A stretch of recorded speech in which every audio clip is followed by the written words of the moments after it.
Parashat Balak, Numbers chapter 22 verse 2 to chapter 25 verse 9. Chapter 22 verse 2. When Balak, son of Zippor, realized all that Bnei Yisrael had done to the Amorites, Moab became terrified because there were so many people. Moab was filled with dread because of Bnei Yisrael. Moab said to the elders of Midian, "The multitude will lick up everything around us like the ox licks up the grass of the field." Now Balak, son of Zippor, was king of Moab at that time. He sent messengers to summon Balaam, son of Beor, at Pethor, near the river, in his native land, saying to him, "Look now, a people has come out of Egypt. See now, they cover the surface of the earth and are settling beside me. Come now, curse this people for me, because they are too strong for me. Perhaps I may be able to defeat them and drive them away from the country. I know that whoever you bless will be blessed, and whoever you curse will be accursed." The elders of Moab and Midian left with divination fees in their hand. When they came to Balaam, they told him Balak's words. He said to them, "Spend the night here. I will give you an answer just as Adonai speaks to me." So the officials of Moab stayed with Balaam. God came to Balaam and asked, "Who are these men with you?" Balaam said to God, "Balak, son of Zippor, king of Moab, sent word to me. See, the people coming out of Egypt cover the surface of the land. Come now, curse them for me. Perhaps I will be able to fight against them and drive them away." God said to Balaam, "Do not go with them. Do not curse them, for they are blessed." So Balaam got up in the morning and said to the officials of Balak, "Go back to your country, for Adonai has refused to let me go with you." So the Moabite officials got up, went back to Balak, and said, "Balaam refused to come with us." Balak again sent another dignitary, more numerous and honored than these previous ones. They also came to Balaam and said to him, "Thus says Balak, son of Zippor, please let nothing keep you from coming to me. I will richly reward you, and everything you tell me I will do. Just come now and curse this people for me." But Balaam answered Balak's servants, "Even if Balak gave me his house full of silver and gold, I cannot cross beyond the mouth of Adonai my God, to do anything small or great. But now you may spend the night here too, then I might find out anything else Adonai may say to me." God came to Balaam by night and said to him, "Since the men came to you to summon you, arise and go with them. However, only the word I tell you, you are to do." So Balaam got up in the morning, saddled his donkey, and went with the Moabite princes. But the anger of God burned because he was going. The angel of Adonai stood in the road to oppose him. He was riding on his donkey, and two of his servants were with him. When the donkey saw the angel of Adonai standing in the road with his drawn sword in his hand, the donkey turned off the road and went into the field. So Balaam beat the donkey to get her back onto the road. Then the angel of Adonai stood in a narrow path between two vineyards, with a wall on this side and a wall on that side. When the donkey saw the angel of Adonai, she pressed against the wall, crushing Balaam's foot against the wall. So Balaam continued beating her. The angel again moved. He stood in a narrow place where there was no room to turn right or left. When the donkey saw the angel of Adonai, she lay down under Balaam. Balaam was very angry and beat the donkey with his staff. Then Adonai opened the donkey's mouth, and she said to Balaam, "What have I done to you that you have beaten me these 3 times?" Balaam said to the donkey, "Because you've made a fool of me. If I had a sword in my hand, I would kill you now." The donkey said to Balaam, "Am I not your donkey which you have ridden as always to this day? Have I ever been in the habit of doing this to you?" "No," he said. Then Adonai opened Balaam's eyes, and he saw the angel of Adonai standing in the road with his drawn sword in his hand, so he fell on his face. The angel of Adonai said to him, "Why have you beaten your donkey these 3 times? Behold, I came as an adversary because your way before me is a reckless one. The donkey saw me and turned away from me these 3 times. If she had not turned away from me, by now I would have killed you indeed. But let her live." Balaam said to the angel of Adonai, "I have sinned, for I did not know that you were standing in the road to oppose me. Now, if this is displeasing in your eyes, I will go back home." The angel of Adonai said to Balaam, "Go with the men, but speak only the word that I tell you." So Balaam went with Balak's princes. When Balak heard that Balaam had come, he went out to greet him at the Moabite city on the border of the Arnon, the frontier of the territory. Balak said to Balaam, "Didn't I send you an urgent summons? Why didn't you come to me? Am I really unable to reward you?" "Look, I have come to you now," Balaam said to Balak. "Can I just say anything? I must speak only the message which God puts into my mouth." Then Balaam went with Balak to Kiriath-Huzoth. Balak sacrificed cattle and sheep, and sent some to Balaam and the princes who were with him. In the morning Balak took Balaam with him to Bamoth Baal, and from there he saw part of the people. Chapter 23. Then Balaam said to Balak, "Build me 7 altars here, and prepare for me here 7 bulls and 7 rams." So Balak did just as Balaam had said. Balak and Balaam offered a bull and a ram on each altar. Balaam said to Balak, "Stay here beside your offering. I will go, and perhaps Adonai will meet me. Whatever message he shows me, I will tell you." Then he went to a barren height. God met with Balaam, and he said to him, "I have prepared 7 altars, and on each altar I offered a bull and a ram." Adonai put a message into Balaam's mouth and said, "Return to Balak and speak this." Balaam went back to him. Behold, he was standing beside his offering with all the princes of Moab. And he uttered his oracle and said, "From Aram Balak brought me, Moab's king, from the mountains of the east. Come, curse Jacob for me. Come, denounce Israel. How can I curse one whom God has not cursed? How can I denounce one whom Adonai has not denounced? From the rocky peaks I see him, from the heights I behold him. Look, he lives as a nation apart, and does not consider himself as being like the other nations. Who can count Jacob's dust? Who can number 1/4 of Israel? Let my soul die the death of the upright, and let my end be like his." Balak said to Balaam, "What have you done to me? I brought you to curse my enemies, but look, you've actually blessed them." But in response he said, "Mustn't I speak whatever Adonai puts into my mouth?" Then Balak said to him, "Come now with me to another place where you can see a part of them only, not all of them. Curse them for me from there."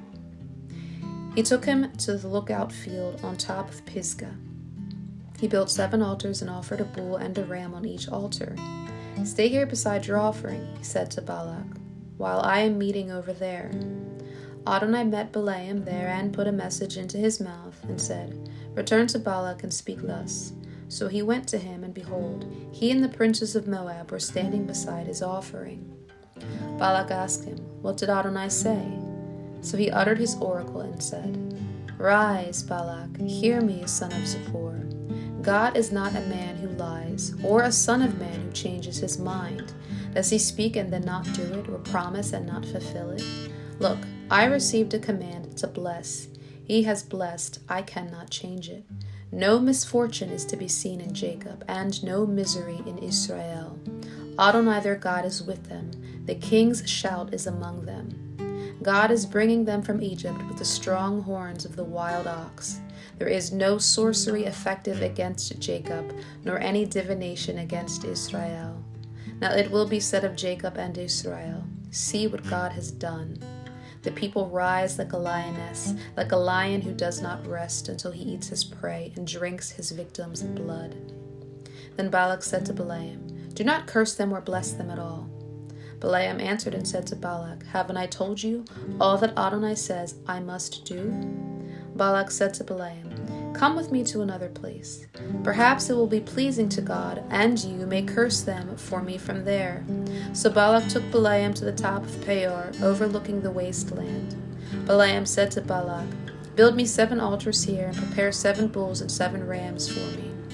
Balak did just as Balaam said, and offered a bull and a ram on each altar. Chapter 24.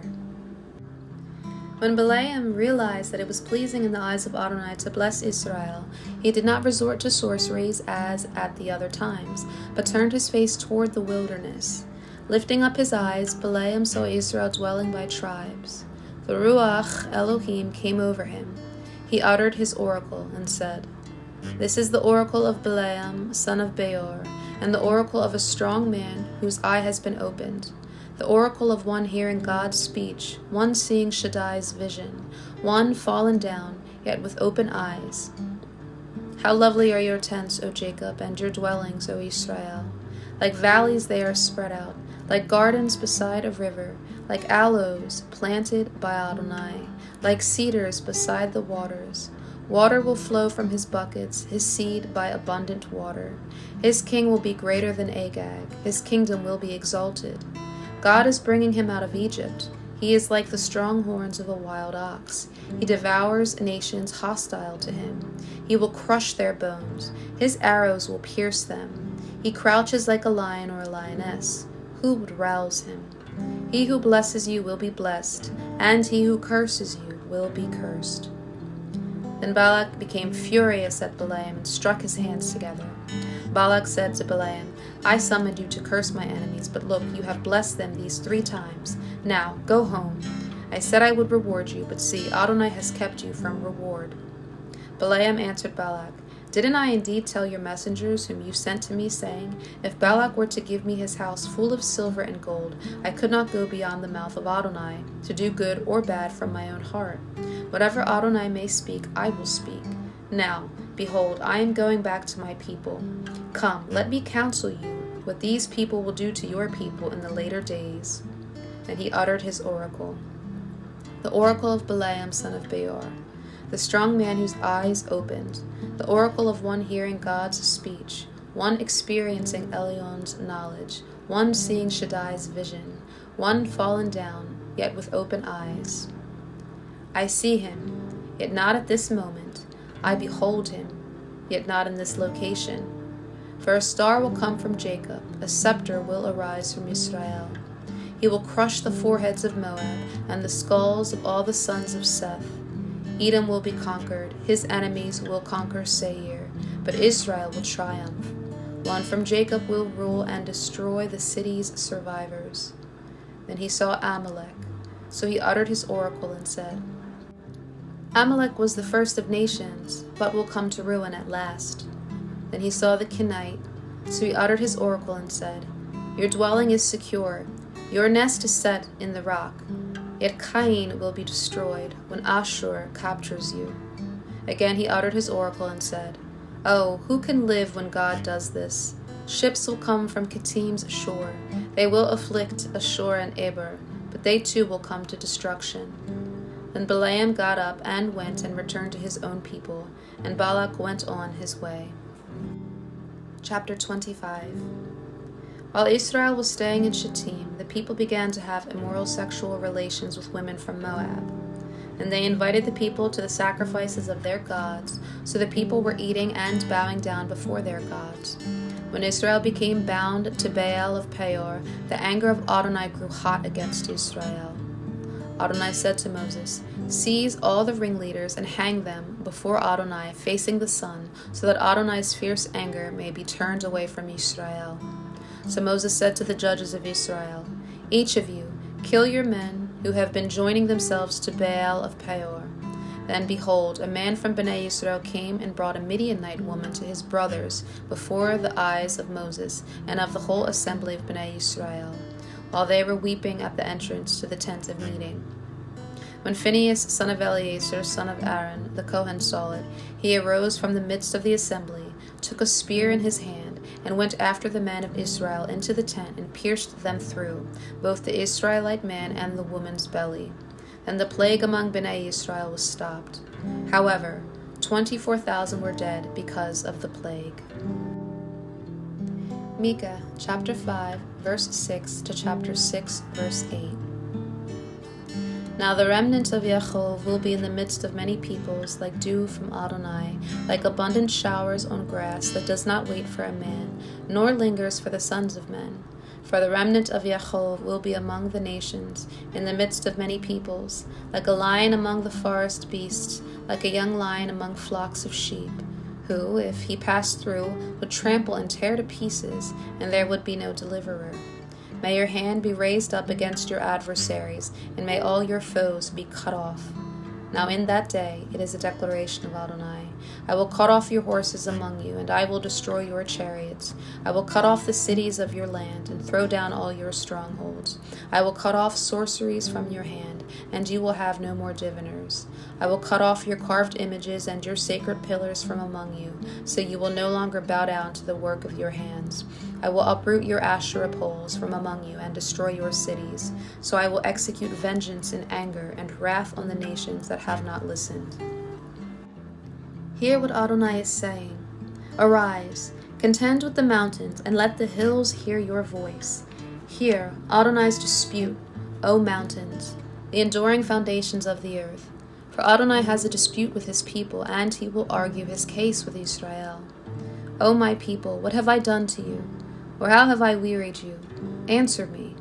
When I brought you up from the land of Egypt and redeemed you from the house of bondage, I sent before you Moshe, Aharon, and Miriam. O my people, remember, please, what did Balak, king of Moab, propose? What did Balaam, son of Beor, answer him? From Shittim as far as Gilgal, so that you might acknowledge the righteous acts of Adonai. With what shall I come before Adonai? With what shall I bow myself before God on high? Shall I present him with burnt offerings, with year-old calves? Will Adonai be pleased with thousands of rams, with hordes of rivers of oil? Shall I offer my firstborn for my transgression, the fruit of my belly for the sin of my soul?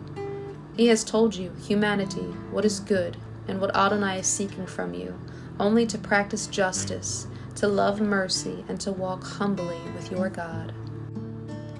Romans chapter 11, verses 25 to 32. For I do not want you, brothers and sisters, to be ignorant of this mystery, lest you be wise in your own eyes, that a partial hardening has come upon Israel until the fullness of the Gentiles has come in. And in this way all Israel will be saved, as it is written, The deliverer shall come out of Zion, he shall turn away ungodliness from Yaakov. And this is my covenant with them, when I take away their sins. Concerning the good news, they are hostile for your sake, but concerning chosenness, they are loved on account of the fathers. For the gifts and the calling of God are irrevocable. For just as you once were disobedient to God, but now have been shown mercy because of their disobedience, in like manner, these also have now been disobedient, with the result that, because of the mercy shown to you, they also may receive mercy. For God has shut up all in disobedience, so that he might show mercy to all.